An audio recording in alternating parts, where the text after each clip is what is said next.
Okay. بسم الله الرحمن الرحيم الحمد لله رب العالمين الصلاة والسلام على سيد الأنبياء والمرسلين اللهم علمنا ما ينفعنا وانفعنا بما تعلمنا وزدنا بفضلك علما وتعليما إنك على كل شيء قدير. So, why does he start with this hadith? We can remind us from last week.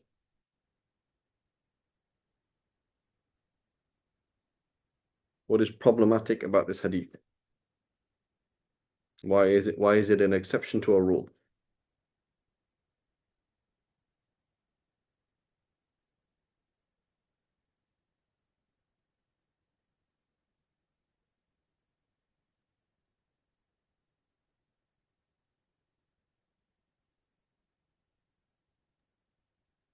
Because the final yield is unknown. Mm-hmm. So what kind of sale is that called? There's gharar. That's not the issue. It's not about gharar. Is it a futures contract? No. No. So we're talking about riba in sales and riba in debt. Okay, they're two different concepts. So this is riba al-buyu', this is riba in sales, which is gold for gold or silver for silver or dates for dates or raisins for raisins or salt for salt or barley for barley or wheat for wheat when it is not immediate and it's not the same. So here in these two hadiths is talking about selling dates for cured dates.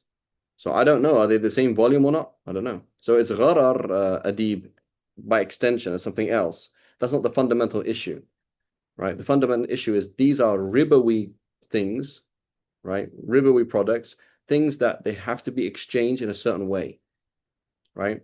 So if let's think of an analogy. Can I rent out a car? Is that halal? Yes. Can I rent out gold? No. No. Okay, well, why? Oh, because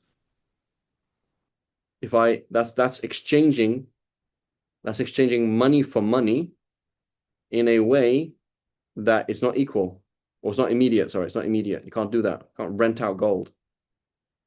There are certain ways you can rent out gold. Let's say you wanted to rent jewelry for a wedding or something like that. Slightly different, but that's a slightly different discussion. But in default, I can't give you a piece of gold and say, here you go, I'm going to give it to you, right? And then when you give it back, I'll pay you this amount of gold. Can't do that. So gold has to be immediate.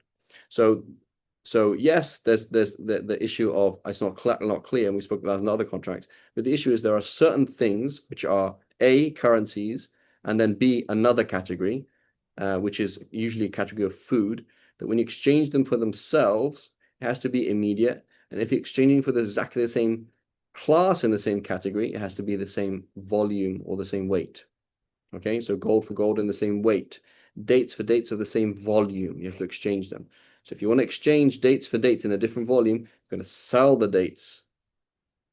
Right? You want to exchange dates of one quality or type for another category, or grapes for raisins. You're going to have to sell the grapes and buy the raisins. You cannot exchange directly. Can't do that.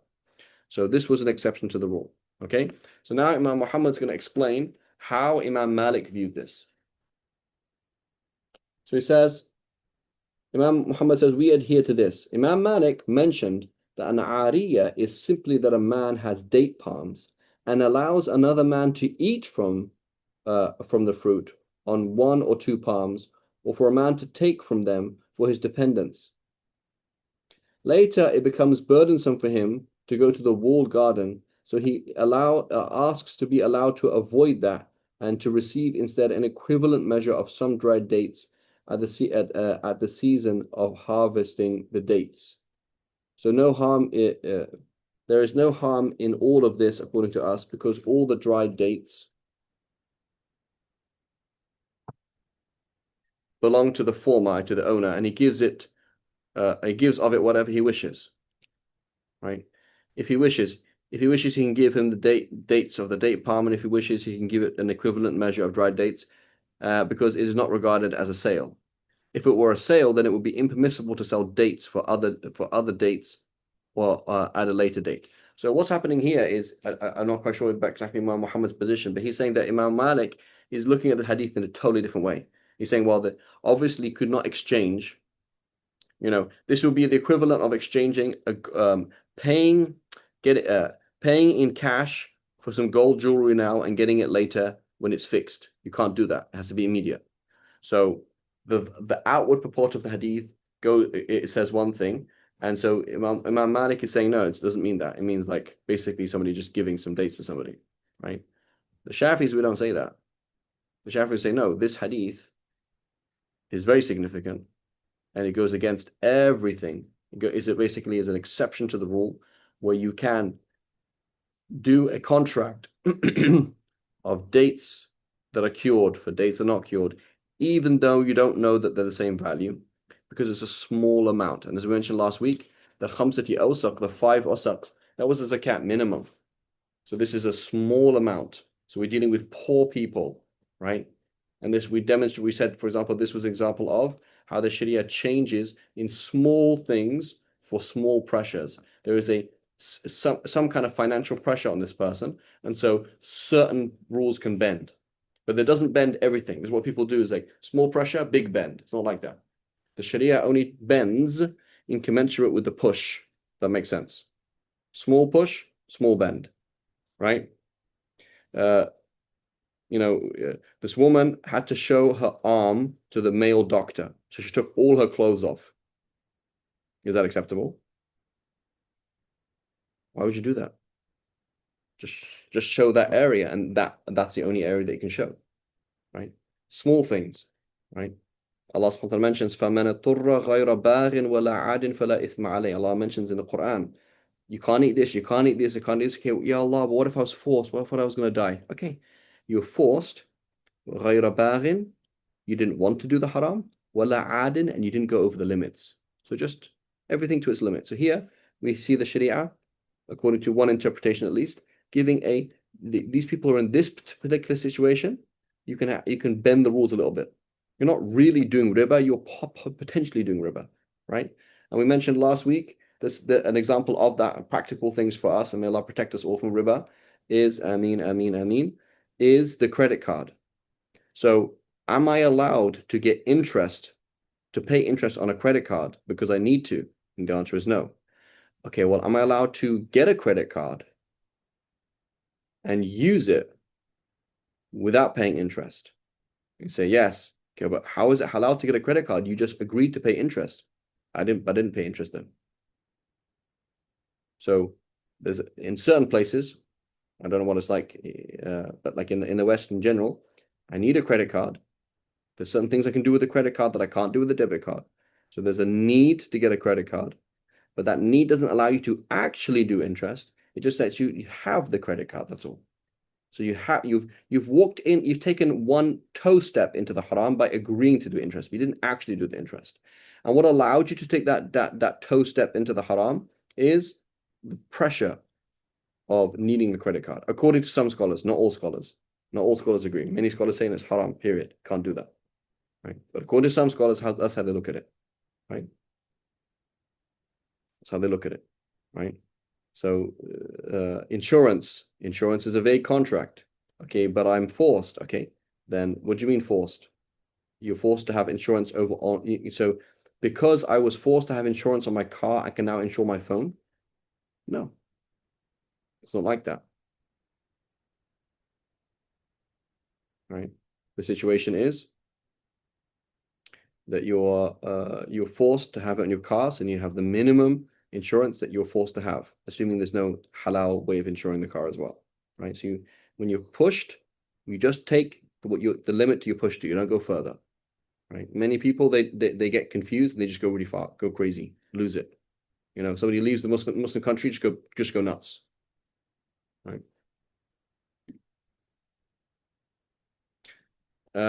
What about its insurance with a car or a house? Same thing, right? So you're renting a house, and then your landlord says, I will not rent the house to you. So, for example, in America, I had renter's insurance. In Malaysia, I do not have renter's insurance. My contract did not stipulate that I have renter's insurance. Whereas In America, my contract stipulate that they will not allow me to rent the house without renter's insurance. So I can't stay in the house without renter's insurance. Whereas here, I don't need to do it. It's different. So let's hear, well, who knows? Maybe somebody might break into my house here. Maybe somebody might slip up and sue me. Okay, I'll apply for renter's insurance. I'm sure I could find it here in Malaysia, but I don't need it. So it's not halal. Whereas in America, it is halal. And even with house owner's insurance, there's some situations where you do need it. Even if it's not by law, you might need it because there's other scenarios. But the point is, Mason, is when the situation asks pushes you one step, don't take two steps. You can't go further than that. So I was forced to do A. Okay, then you go back. You don't go further. Right? Does that make sense? Yes, Sheikh. Right.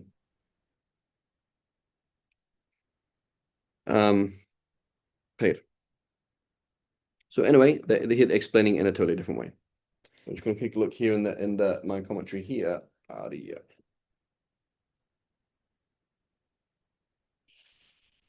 Um,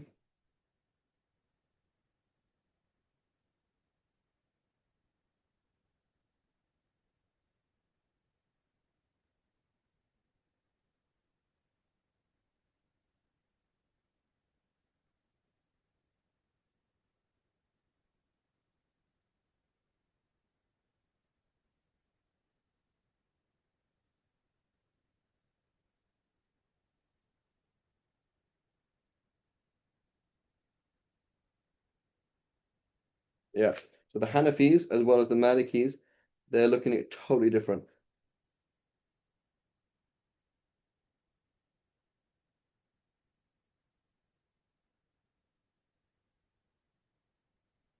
Yeah, they're looking at it a totally different way.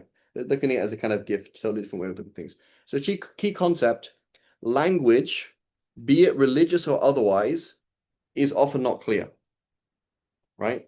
You know, when we read like legal text, like a contract is like unbelievably weird, like it doesn't make any sense to us.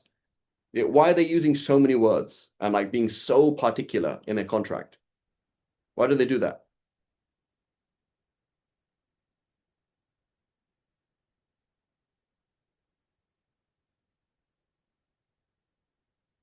Like, why is legal language so unbelievably complex and like almost like weird?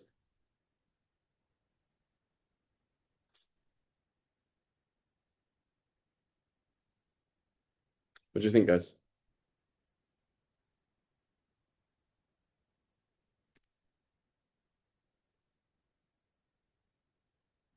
Why is it like that?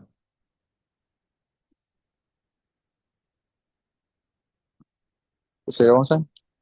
The question is legal language. Like when you have a contract, like for a house, or a rental contract, some business contract, you're like, why is it written in such complex language? To make everything clear. Thank you. Normal language, and even that is unclear. Even that, when you go to court, you're going to still find a loophole, right? So language, be it religious or otherwise, is not crystal clear most of the time.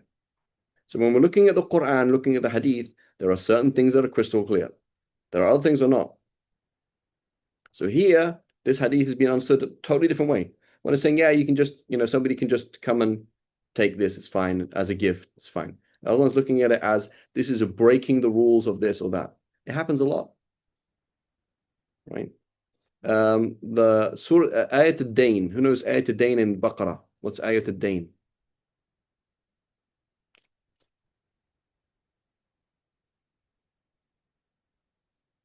I don't know, Sheikh. Adib, Muhammad Sabir. Very, very long verse in the end of Baqarah.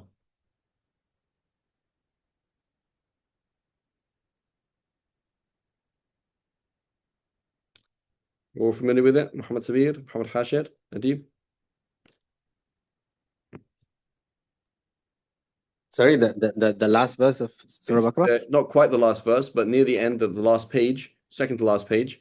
Ayat al-Dain is like Yes, one yes, whole page, right? yes, yes, What does it talk about? What does Dain yes. mean?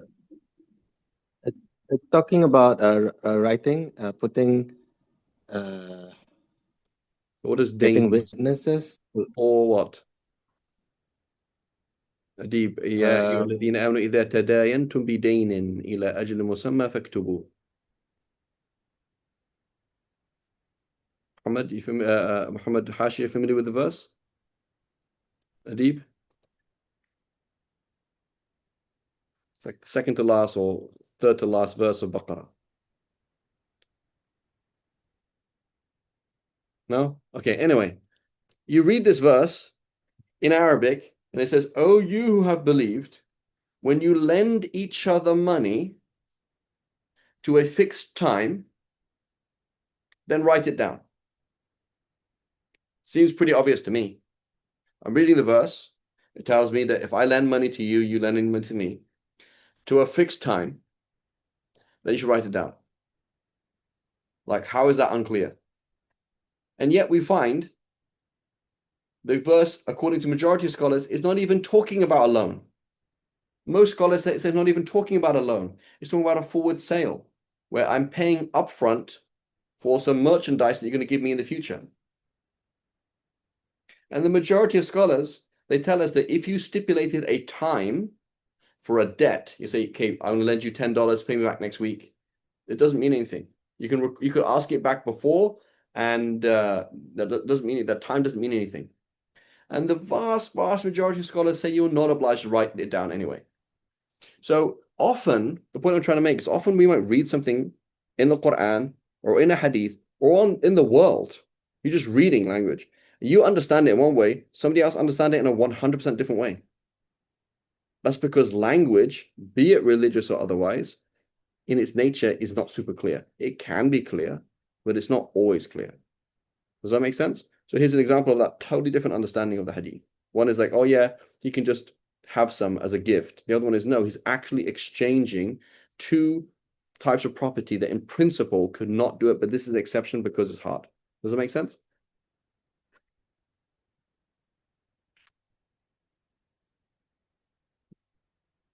Okay. check. Okay, so then he says, باب ما يكره من البيع الثمار قبل أن يبدو صلاحها, that which is disapproved in the sales of fruits before they are usable.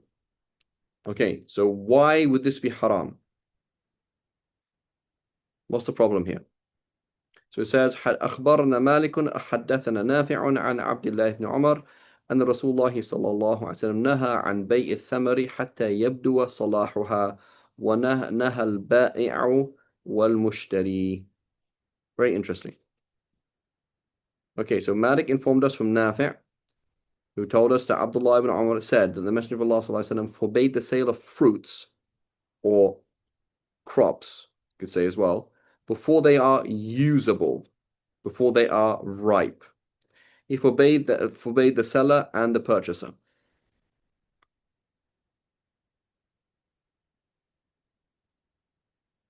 So what's happening here? Why would that be haram?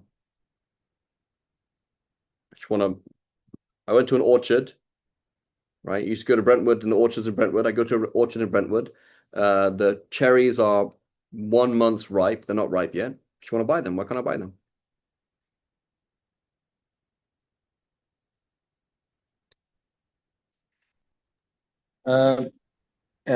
Many things could happen before they're ripe, before Okay. they're ready. So, but what if I want to buy them as they are? I mean, immediately. Yeah. That's fine, right? You It's can. gonna so it could be fine. In principle, it could be fine. But does the Sharia allow me to buy something that's worthless just because I want to? Oh no. So, for example, I'm gonna pay you to slap me in the face. I go to people, No. right? No. Hey, slap me and I'll give you $10. Can you actually do that? You can't do that. Not only is it haram, obviously slap somebody in the face, but like it's actually worthless. So the Sharia, لا تأكلوا أموالكم بينكم بالباطل. Do not exchange wealth with each other in falsehood, in meaninglessness. So you cannot buy or sell something that is worthless. So if you went to this field and you say, I would like these great these I'd like this whole like 2 tons of cherries that are not ripe. If they have a use, that's fine. But if they literally have no use, like zero use, there is nothing anybody could do with them, then it would actually be haram and invalid. You could not do that. Okay? Because you cannot buy something that is not money. That is not money. It doesn't have any value.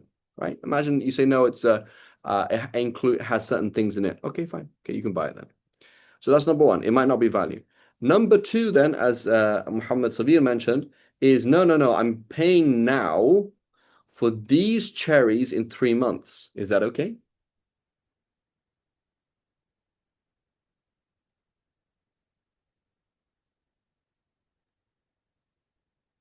He would give the money to him. Yeah, so I'm going to turn up right now. Mason, you have an orchard, and I know what the yield was last time, so I'm making an estimate what the yield is going to be like. I'm looking at the cherries. They look like they're going in the right direction. Okay, but it's just 2 months. They're going to be another 2 months or 3 months until they're ripe. So they are not ripe right now. They could not be sold right now. They could not be eaten right now. So I'm buying them based on what they will be in 3 months. Is that okay? Yes. What do you think, Muhammad Sabir, Yes. Adib, and Adib?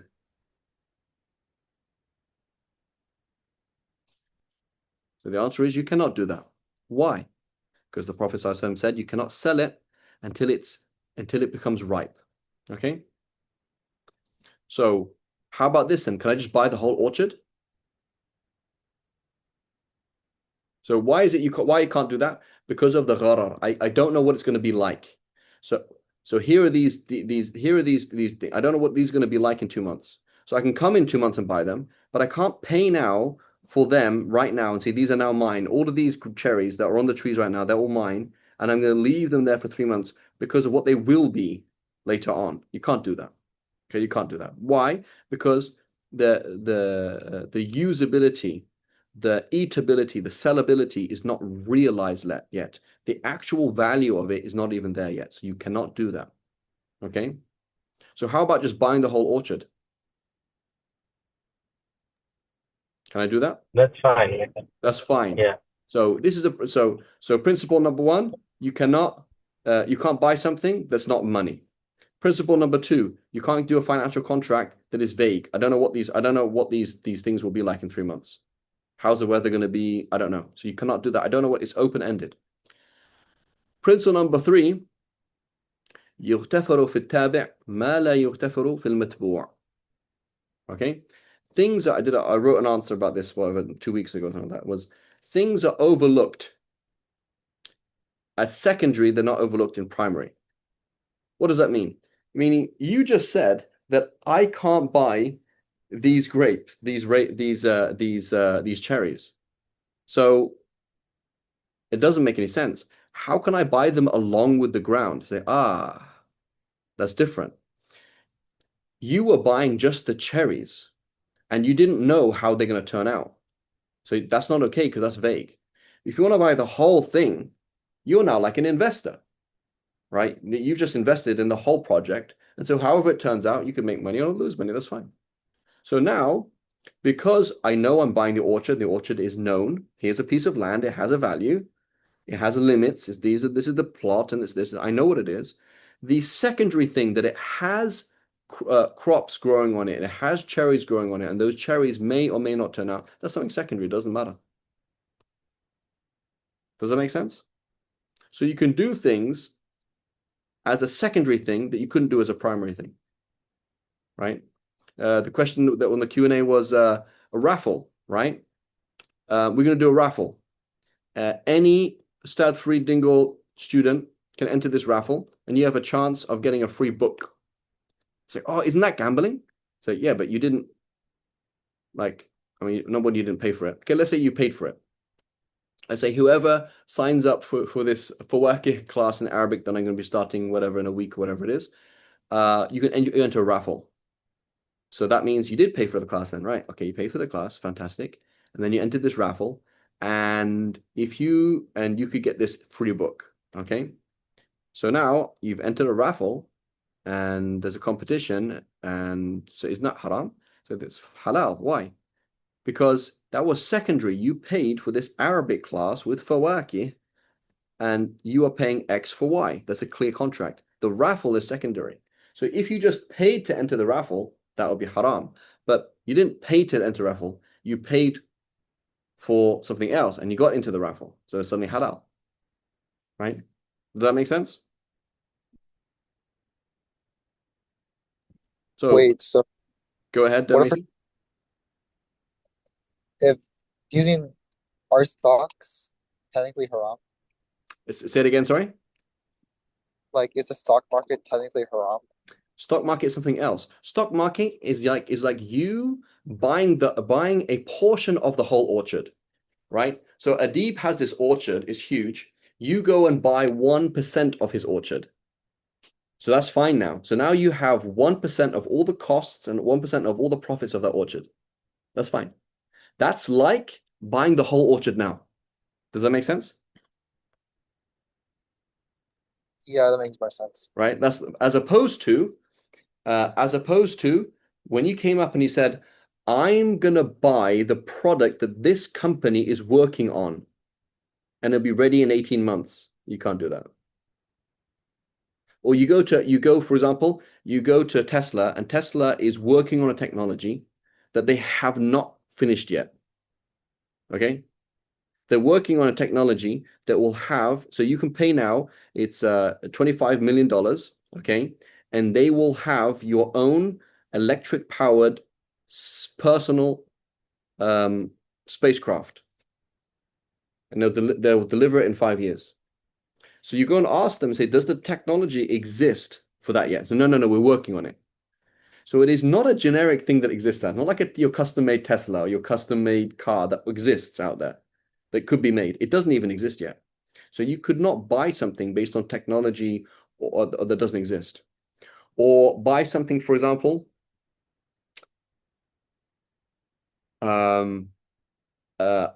you pay a huntsman to get an animal that most likely he couldn't get. Like there's like two of them in existence. He said, I'll pay you right now for it. I'll pay you right now. Could you like buy medicine that's experimental? Yes, because it has value in itself. Like it is this thing. Like here is the experimental medicine in my hand. It has value in itself. As opposed to buying a car that will be delivered in 5 years that we couldn't actually make now. Like that doesn't actually have the technology to make it. So why is that the problem? Because you don't know if it can actually be made or not. They don't actually have the thing that's made. So buying the experimental car right now, that's fine. We have an experimental car, we're selling it for cheap. Would you like to buy it? Sure. But this is something different. This is a car that the technology looks like it's doable. Does that make sense? So it's now open-ended, whether or not it'll be delivered or not. You don't know. Does that make sense? It does. Yeah. So it's all the same concept, you know. It's the same idea. Okay. So we mentioned يغتفر في التابع ما لا يغتفر في المتبوع. You could buy the whole orchard. And what else? You couldn't buy, if it had no value, you couldn't buy just the cherries as they are because you're not allowed to buy something that has no value. Number two, you can't buy something because if it's vague, I don't know what's going to be like in something in the long term. Number three, you could buy the whole orchard, right? Because things are overlooked indirectly that they're not overlooked directly. So an example of that we mentioned in the Q&A was what was I yeah I'm buying gold from a bank in Kuwait. Okay, so how am I gonna do taqabud? How are they gonna hand it to me immediately? Like yeah, the gold has to be sold immediate, right? So how am I gonna do that?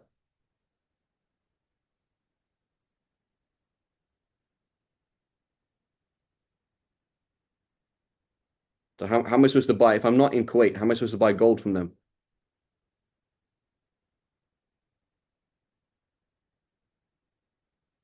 You can't. In principle, you can't. Okay, so what am I going to do then? Is I'm going to say, hey, Kuwaiti bank, do you have any safes? So yeah. I would like to rent a safe, please. Sure. Okay, and what's my safe's number? It's called 252. Okay, great. And I have my own code for it. They can't even open it without my code. Okay. So I say, please open my, and so I open my safe electronically in Kuwait. They can't open it without me. And they put the gold that I just bought from them in my safe. And they close the door. Now they've given it to me. It's in my property. That safe belongs to me. I'm renting that space. Does it make sense? So you say, isn't that the same thing? Like, see, no, it's different. Because my relationship to the safe is that it's my property. I'm renting it, so it's my property. So you put my gold that you have to give to me in my hands into my property. That's like giving it put into my hands. Does that make sense? So we did the same thing. So, well, isn't that the same? So yeah, but it's different. So you could now hand the gold to me, which is really with you because it's in Kuwait, it's in your bank, but I'm renting that safe. So it's now my property. Does that make sense?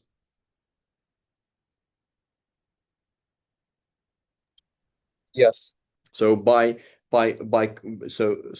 so now I directly you could not, so even though I didn't physically take hold of it, you passed it to something that represents me, which is my property. And so now that's fine. Right? Does that make sense? And that's practically what you do, by the way. When you buy gold from a bank, from an Islamic bank, that's what they do. They will just put the gold into your specific place, right? And that's considered qab, that's considered yours, right? And many examples like that.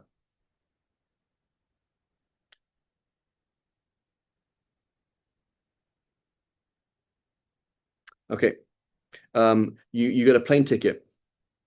What kind of food are you gonna get? I don't know. East Asian vegetarian food. Okay, but what is it? How big is it? I don't know. Can you buy food and you don't know what it is or what is how size? How no, you can't do that. You can't go into a supermarket and pay $5 for a generic meal. Like you have to buy like it's this, it has this many grams, it's this food or that. Like you have to know what you're buying. You can't just buy anything. So if you just paid $5 for some vegetarian East Asian food, that would not be a halal contract because that's vague. But now I'm booking a flight to fly from Malaysia to Singapore. And on the flight, I booked a meal. But the meal was not the primary thing. I didn't pay for that. I didn't even pay for the meal. I mean, I paid for the meal and I'm paying for the whole flight. So because I'm paying for the flight, and the flight is this many hours with this kind of seat, and that's defined, it doesn't matter anything else. Like how many times are they going to give me refreshments? It doesn't matter. Like, oh, in this kind of airline, they do it 3 every 10 hours, and this one it's twice. Like that doesn't matter. So the vagueness is suddenly overlooked. So if that was the primary contract, that would be a problem. It is not the primary contract. So it doesn't matter. The vagueness is overlooked because it's not primary. Does it make sense?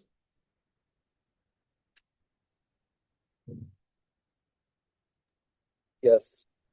I'm hiring Mason to teach my son math. Okay. And he will, if my son passes this national test, I will give Mason a $2,000 bonus. Right? So that's fine. I'm paying him per hour or per session to teach my son math. Okay. But there's a bonus, right? If something happens which is not really in his control, because maybe my son doesn't study, or whatever it is, he couldn't be able to do homework, he'll get a bonus. That's fine. So what I can't do and say, hey, Mason, if my son passes it, you give this money. You can't. It's not a contract. You can't do that. But this is secondary. Like I'm paying you for I'm paying X amount, known amount for a clear known service. That's fine. So the fact that everything else is a bit open-ended, like you may or may not get that bonus, that doesn't matter. That's overlooked. Make sense? Okay. So then the hadith continues. It says, Malik informed us from Abu Rijal, Muhammad ibn Abdul Rahman, narrates from his mother, Al-Amra. So Amra, where is this?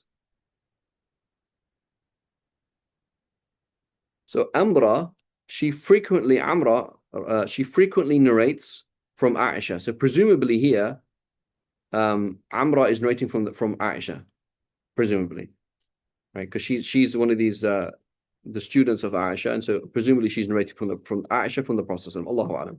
That the Messenger of Allah forbade the sale of fruit until it was safe from blight. It's not. It's so here's something else then.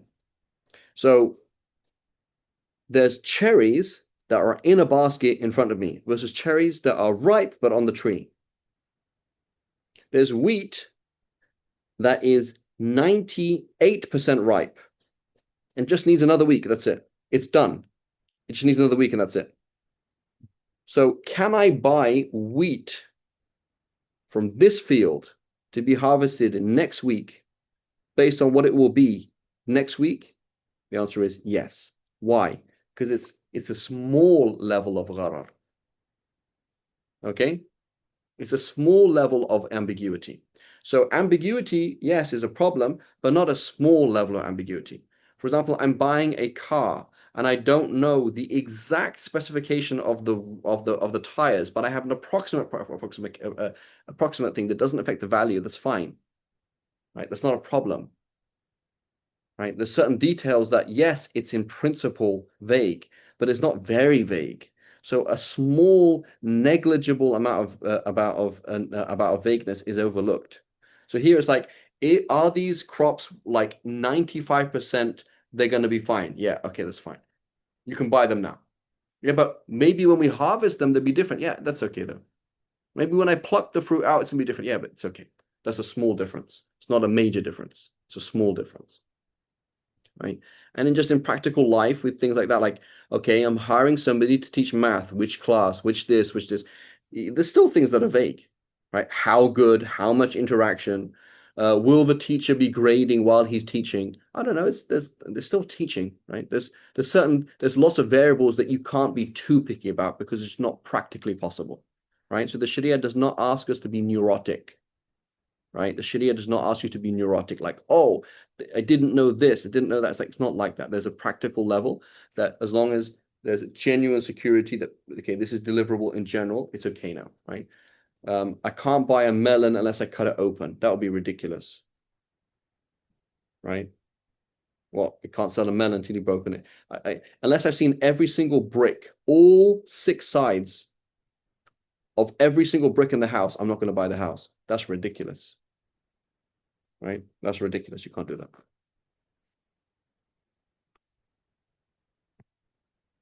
Okay.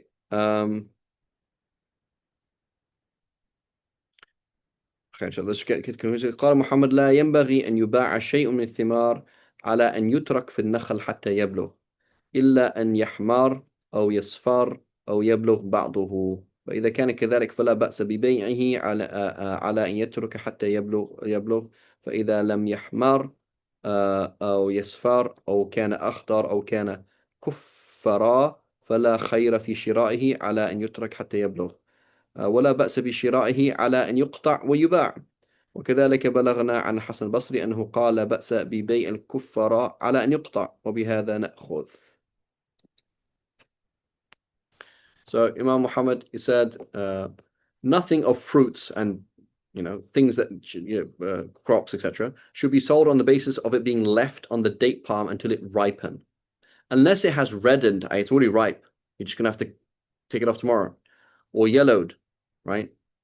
When it is like that, then the possibility of it being very different is negligible. When it is like that, there is no harm in selling it on the basis that it's left until it ripens, i.e., ripens a bit more. It's still ripe, but it ripens a bit more. If it has not reddened or yellowed, or if it's green or in the spathe, then in that case, there's no good in selling it. It's haram, and it should be left until it ripens. You're not just giving advice, you're saying this is haram. You can't do that. No good meaning it's haram. There is no harm in selling it on the basis that it be cut and sold immediately if it has wealth, if it has value in itself. Right? So it's unripe. I want 5 tons of unripe dates. Okay. What are you going to do with them? Oh, I feed them to my particular animals that have this particular diet. Okay. It's fine. Right? You can sell something as long as it has a use. But if it has no use or it has a stupid use, for example, they mention, I want to buy a lion. Why do you want to buy a lion? because I'm gonna have it in front of my house. For what? It makes me look cool. So you have a lion to make you look cool. So that's a stupid use, right? Whereas a zoo is not a stupid use. Like people want to go and see animals, that's okay, right? So there's certain things that are considered stupid, right? That's ridiculous. That's not a reason, right? So can I buy an eighth car? You can buy an eighth car, okay, but isn't that stupid? No, but the car itself has a use, right? So a car, even if it's your eighth car, like this is my eighth Rolls Royce, that's stupid in that you spent money, but it's not worthless in itself. Whereas, what is the use of the lion? What use does a lion have? Right? Oh, it's a pet. Okay, well, okay. It's a pet lion. Okay, fine. It's for educational reasons, a zoo, for cultural reasons for a zoo. But like just to you look cool, that's not a reason why you could buy a lion. Right? Allahu A'lam. What about like for like a dog? So a dog is something else. The dog is something else. So we'll talk about it another time because we're going to run out of time. We'll talk about that in a second. But generally speaking, you can have a dog as a guard dog. You can have a dog as a blind dog, a dog as a sheep dog, or something like that. But you can't. Dogs have to be functional animals. But for other things, you can't buy something for nothing. You know, for example, you want to buy the used tea bag from my like. Why? Yeah, I just want to. Just fun. How much you gonna sell? How much you want to buy it for? $1 million. So you're gonna spend $1 million on my used tea bag. So yeah. So you're collecting used tea bags for compost, okay? But things you can't. The Sharia basically, the Sharia comes along and says you are too noble and your wealth is too noble to be spent on nothing. You can't just buy nothing, right? You can buy something, but you can't buy nothing, right? That's why you also can't buy something haram, right? Well, I bought something. I bought some crack. I bought some heroin. That's not a thing. It is a thing. I value it. I use it all the time. So yeah, you use it for the haram. That's not a value. Right? You can't buy something that has no halal use. You can buy something that has a halal use and a haram use. Here's a knife that could be used for the haram and halal. Right? Here's marijuana that could be used for halal or haram. Right? So it's in America now. So in principle, you could buy marijuana as long as you don't use it for the haram, because it could have a halal use. Somebody has cancer, somebody has whatever. It could have a halal use in principle. But something that has no halal use, you cannot buy.